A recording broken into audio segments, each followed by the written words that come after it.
First, you have some time to look at questions 1 to 5.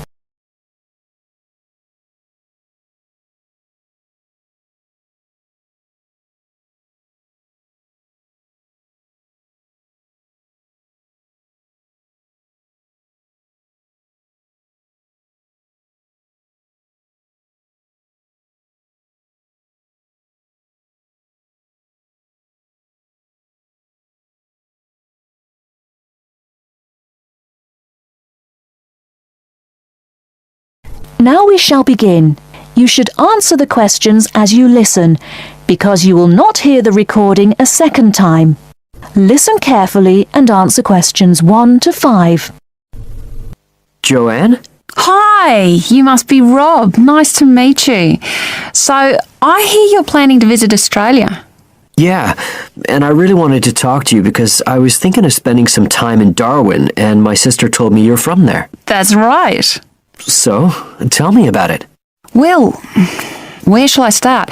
Well, Darwin's in what they call the top end because it's right up at the northern end of Australia, and it's quite different from the rest of Australia in terms of cultural influences. In fact, it's nearer to Jakarta in Indonesia than it is to Sydney, so you get a very strong Asian influence there.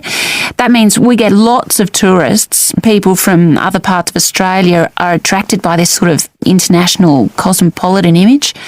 And as well as that, we've got the same laid-back atmosphere you get all over Australia, probably more so, if anything, because of the climate.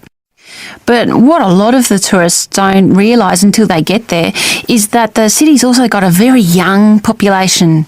The average age is just 29, and this makes the whole place very buzzy. Some people think that there might not be that much going on as far as art and music and dancing and so on are concerned because it's so remote. I mean, we don't really get things like theatre and opera in the same way as cities down in the south, like Sydney, for example, because of the transport expenses. But in fact, what happens is that we just do it ourselves.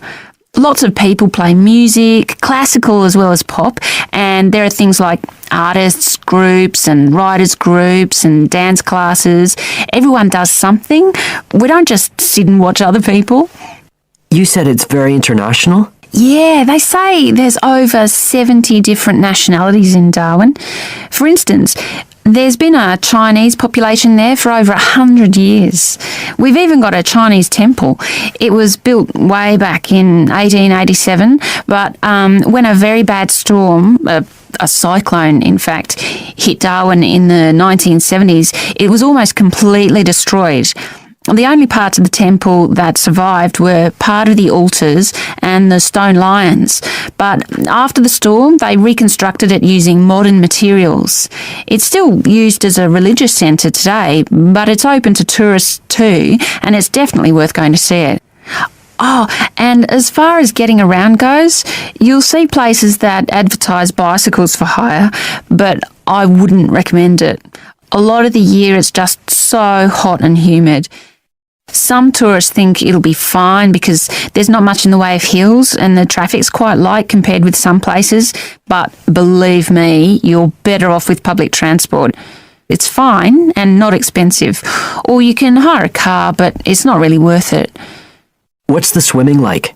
Well, there are some good beaches, but the trouble is that there's this nasty creature called the box jellyfish, and if it stings you, you're in bad trouble. So you have to be very careful most of the year, especially in the winter months. You can wear a lycra suit to cover your arms and legs, but I wouldn't like to risk it even so, personally. And there are the saltwater crocodiles too. I mean, I don't want to put you off. There are protected swimming areas netted off where you'll be safe from jellyfish and crocs, or there are the public swimming pools. They're fine, of course. Before you hear the rest of the conversation, you have some time to look at questions 6 to 10.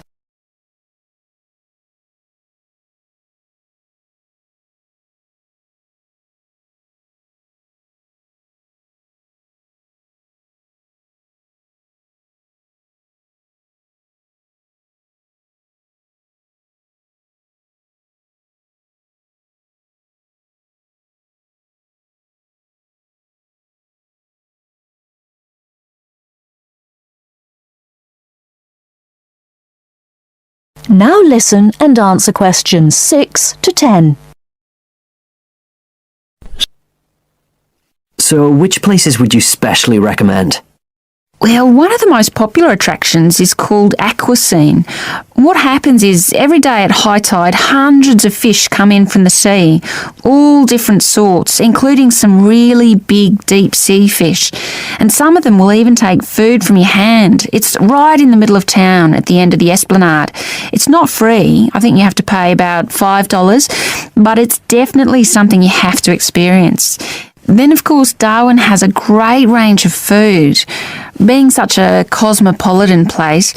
And if you don't have lots to spend, the best place to go is to Smith Street Mall, where they have stalls selling stuff to eat. There's all sorts of different things, including Southeast Asian dishes, which I really like. You'd think there'd be plenty of fresh fish in Darwin, as it's on the coast, but in fact, because of the climate, it mostly gets frozen straight away. But you can get fresh fish in the restaurants on Cullen Bay Marina. It's a nice place to go for a special meal, and they have some good shops in that area too. What else? Well, there's the Botanic Garden. It's over 100 years old and there's lots to see. An orchid farm, rainforest, a collection of palm trees, a wetlands area. You can easily spend an afternoon there. That's at Fanny Bay, a couple of kilometres out to the north. Then, if you've got any energy left in the evening, the place to go is Mitchell Street. That's where it all happens as far as clubs and music and things are concerned. You'll bump into lots of my friends there. Talking of friends, why don't I give you some email addresses? I'm sure they wouldn't mind if you...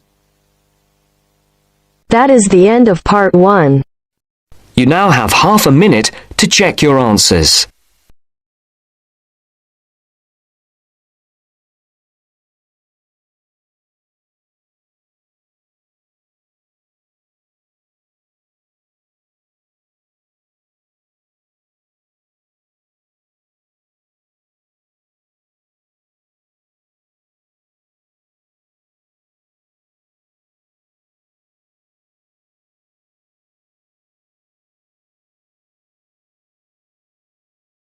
Section 2.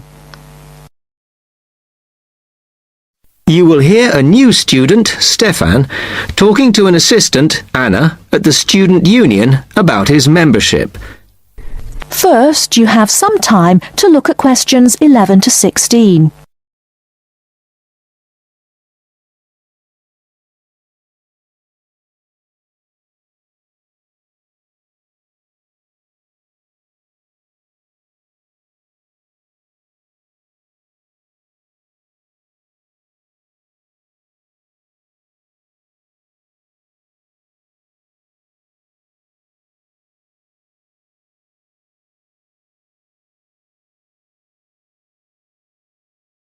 Now, listen carefully and answer questions 11 to 16.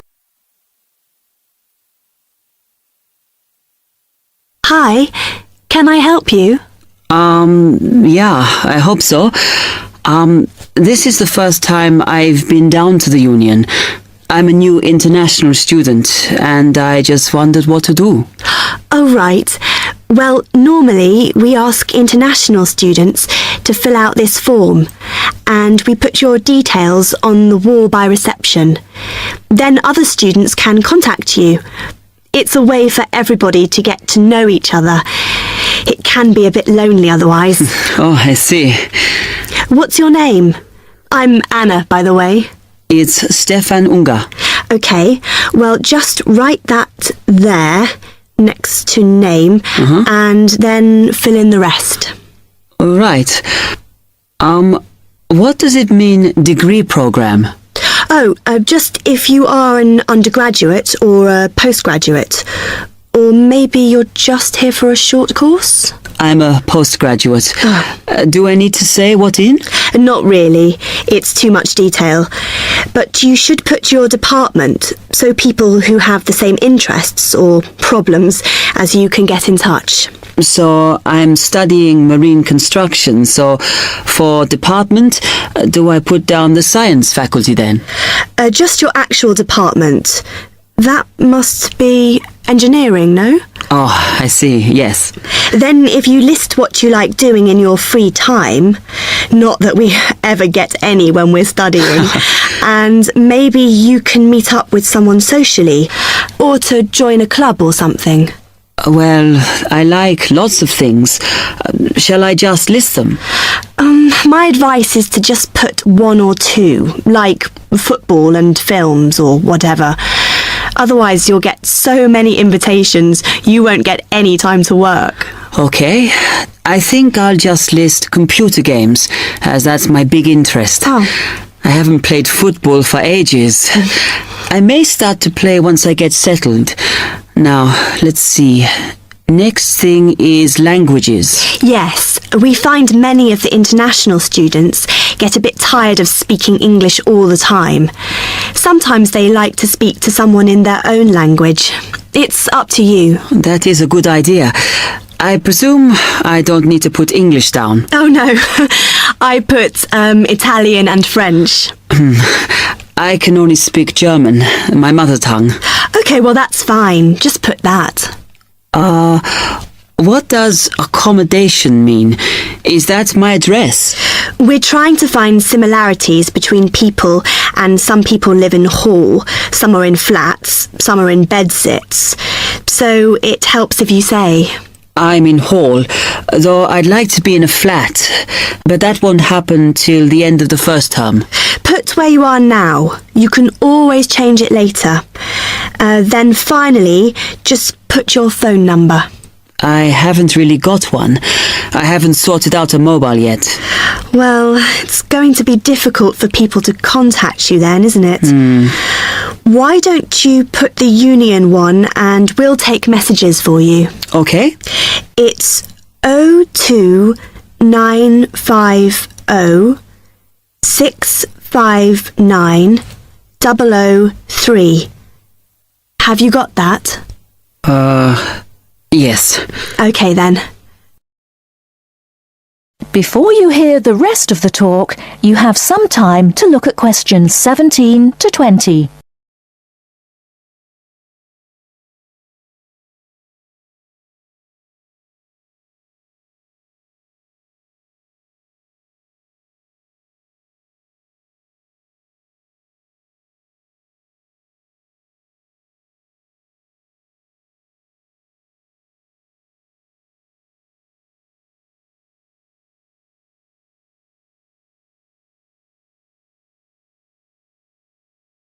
Now listen and answer questions 17 to 20. Oh, I had a couple more questions about the services you've got here.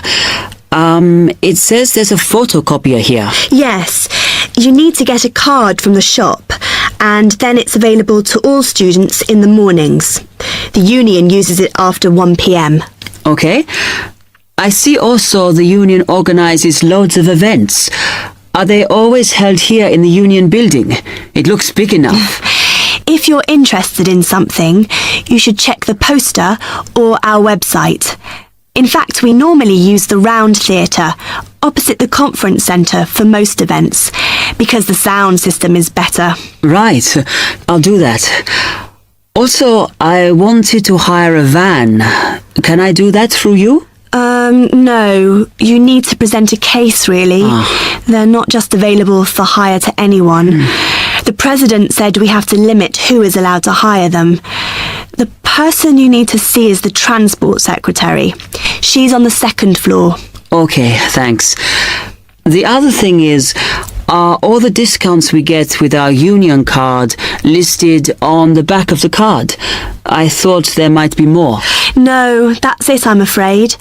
Mainly books, clothes and music. Though we are currently negotiating to get one on newspapers, so that should be valid from next term. Okay, thanks a lot for your help. That is end of section 2. You now have half a minute to check your answers.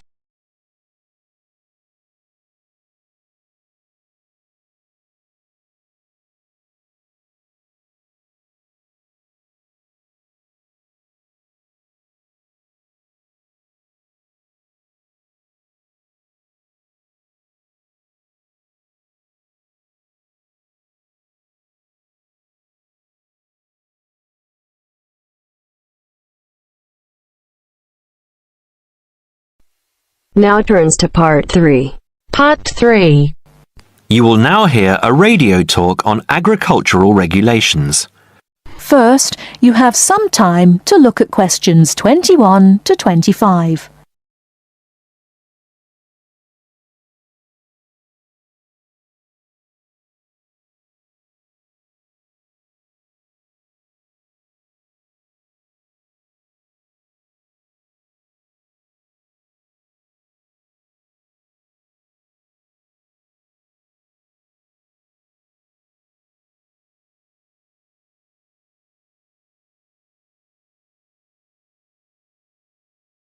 Now listen carefully and answer questions 21 to 25. Could there be clearer proof of the arrogance and indifference of those who are supposed to keep our food safe than the muzzling of John Verrill? Agriculture is a business, true, and businesses have to make money.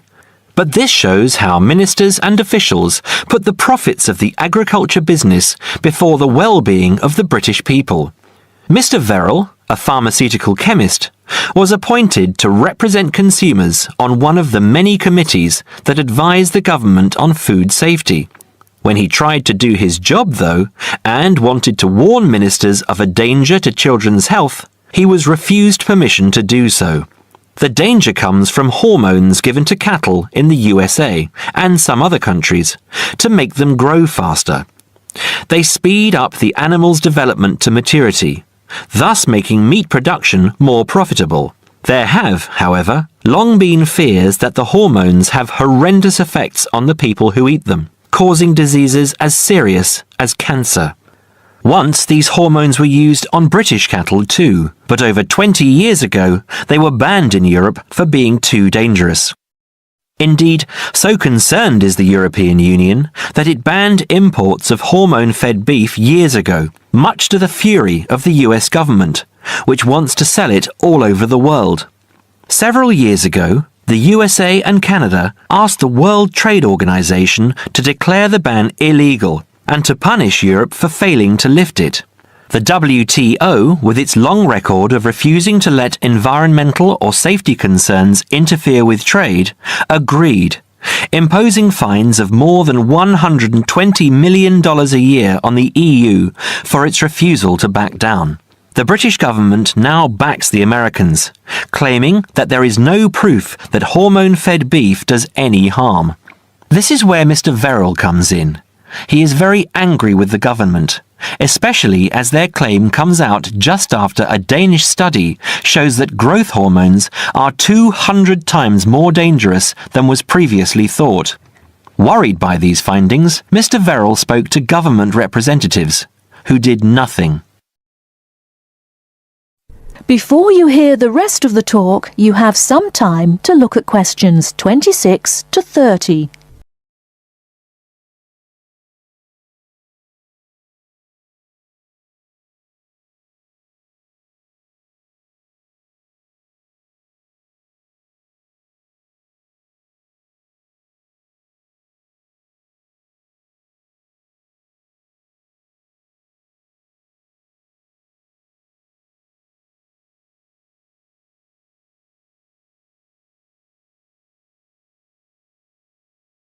Now listen and answer questions 26 to 30. Not only that, but they have not been testing beef which is imported, which, by law, they are required to do. This directly affects the British public, as about 40% of the beef British people eat comes from abroad, supposedly from countries like Brazil, which does not allow the use of growth hormones. Brazilian beef is stocked by some British supermarkets and widely used in catering. Yet, when a Brazilian farm was recently visited by EU inspectors, a large stockpile of this banned substance was found. This is not the first food scandal we have had in our country. Take the present concern over a well-known chocolate company. Several months ago, the company found out that its sweets were contaminated with a rare form of salmonella, but they did nothing about it, leaving their sweets in the shops to be bought by the unsuspecting public. It was not until 5 months later when several children had suffered food poisoning, that the chocolate bars were removed from the shelves. It makes you wonder how many other dangerous foods have been allowed onto our plates. That is the end of part 3. You now have half a minute to check your answers.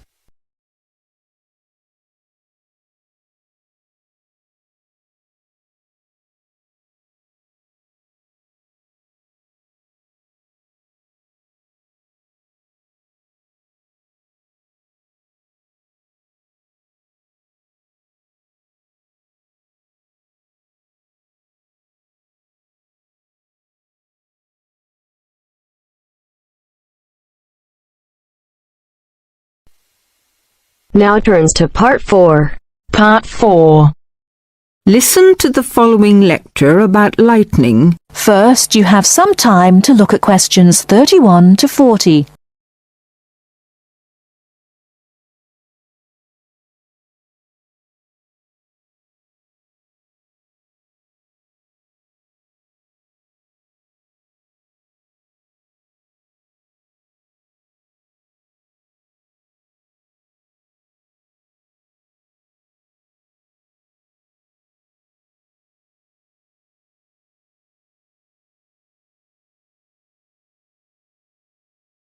Now listen carefully and answer questions 31 to 40. In earliest times, man considered lightning to be one of the great mysteries of nature. Some ancient people believed that lightning and thunder were the weapons of God. In reality, lightning is a flow of electricity formed high above the earth. A single flash of lightning 1.6 kilometers long has enough electricity to light 1 million light bulbs. The American scientist and statesman Benjamin Franklin was the first to show the connection between electricity and lightning in 1752. In the same year, he also built the first lightning rod. This device protects buildings from damage by lightning. Modern science has discovered that one stroke of lightning contains more than 15 million volts. A spark between a cloud and the earth may be as long as 13 kilometers and travels at a speed of 30 million meters per second. Scientists estimate that there are about 2,000 million flashes of lightning per year. Lightning hits the Empire State Building in New York City 30 to 48 times a year. In the United States alone, it kills an average of 1 person every day. The safest place to be in case of an electrical storm is in a closed car. Outside, one should go to low ground and not under trees. Also, one should stay out of water and away from metal fences. Inside a house, people should avoid opening doorways and windows and not touch wires or metal things. With lightning, it is better to be safe than sorry. That is the end of part 4. You now have half a minute to check your answers.